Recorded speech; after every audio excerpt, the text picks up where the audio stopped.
America প্রবাসী আলাউদ্দিন তার স্ত্রী আইরিন সুলতানা লিমাকে নিয়ে ২০২০ সালের ১৯শে মার্চ বাংলাদেশের রাঙ্গামাটির কাপ্তাই হ্রদে এসেছিল ঘুরে বেড়াতে। দুর্ভাগ্যবশত ওই দিন নদীতে ঝড় ওঠে। পরবর্তীতে তাদের সেই জাহাজটি বা তারা যে বোট দিয়ে ঘুরতেছিল বোটটি ডুবে যায়। ডুবে যাওয়ার পরে তাদেরকে আর খুঁজে পাওয়া যায়নি। ডুবুরি এসে ৩ দিন পর্যন্ত খোঁজার পরে পায়নি। অতঃপর ২২শে মার্চ ৩ দিন পর তাদের মৃতদেহকে পানির উপরে ভেসে ওঠে এবং একজন আরেকজনকে স্বামী স্ত্রীকে আলিঙ্গনরত অবস্থায় পাওয়া যায়।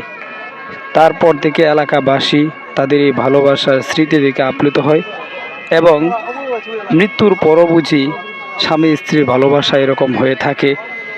এটাকে স্মরণীয় করে রাখার জন্য রাঙ্গামাটির এলাকাবাসীরা পলওয়ে পার্ক নামে একটা পার্ক নির্মাণ করেছে। এই যে লাভ দিয়ে আঁকা এই পার্কটাই হইতেছে আলাউদ্দিন এবং তার স্ত্রী লিমার ভালোবাসার স্মৃতিস্বরূপ হিসাবে তৈরি করা হয়েছে। আপনারা যারা আছেন এই ভিডিওটি দেখেছেন, ভালো লাগলে আপনারা অবশ্যই এখানে আসবেন, দেখবেন। আশা করি আপনাদের কাছেও অসাধারণ, খুব ভালো লাগবে এই অসাধারণ স্থানটি।